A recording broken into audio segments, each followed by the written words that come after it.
A very good morning to all. Welcome back to another session of your science class with your science teacher. We are on chapter number 5, Heat. In our last video, we discussed about heat transfer by the process of conduction. Heat transfer in solids take place through conduction. We discussed about the conditions necessary for transfer of heat by the process of conduction. We discussed the difference between conductors and insulators of heat. As well, we discussed some practical applications of good conductors and poor conductors or insulators of heat.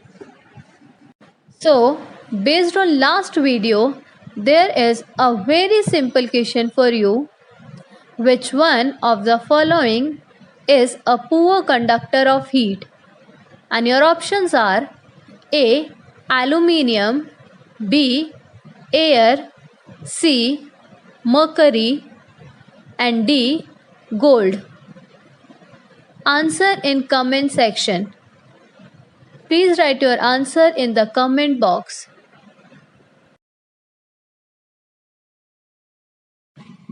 Heat transfer in solids takes place through conduction. Now, you may be wondering, how does heat travel in liquids or gases, right? As we know that molecules are not so tightly packed in liquids and gases, molecules are loose and free to move, then how heat transfer from one part to another part of a liquid? Let us perform an activity to demonstrate the transfer of heat in liquids and gases. The materials required for this activity are a round bottom flask, a tripod stand, a candle, a matchbox, straw, potassium permanganate crystals, and water. Fill about 2/3 of the flask with water and place it on the tripod stand. Now, with the help of a straw, gently place crystals of potassium permanganate at the bottom of the flask. Now, heat the water by placing a lighted candle just below the crystal. Now, carefully look at the pattern in which pink color spreads. You will observe color above the flame, it goes up, but it sinks at the sides. Why does it happen? Actually, when water is heated, the water near the flame gets hot. The hot water expands and becomes lighter and rises up.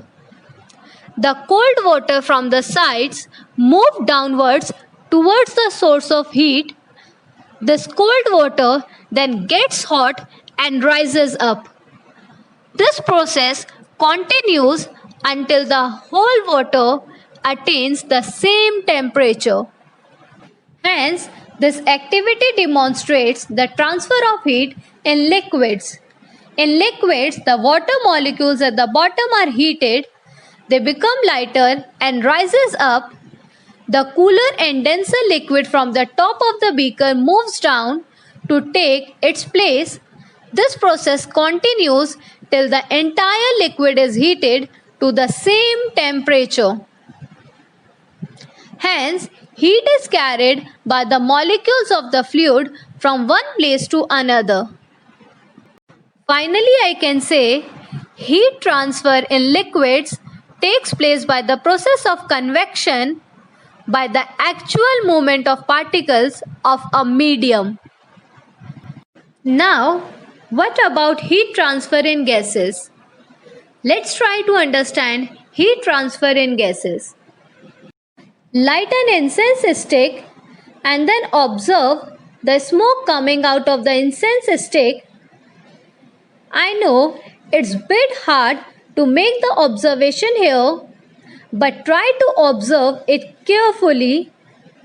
You will observe that the smoke coming out from the incense stick, it rises up.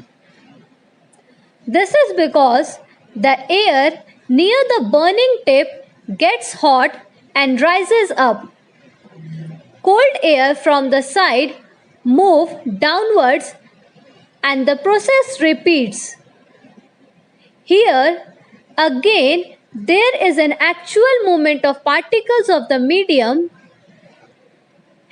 Hence, in the case of gases too, convection is the mode of transfer of heat. You can test this by holding your palm at a safe height above a candle flame. The palm feels hot only when it is held directly above the flame. If the palm is held on the sides of the flame, it does not feel so hot. This is because of the fact that the hot air rises up as it becomes lighter. Hence, we can say convection is the mode of heat transfer in both liquids and gases.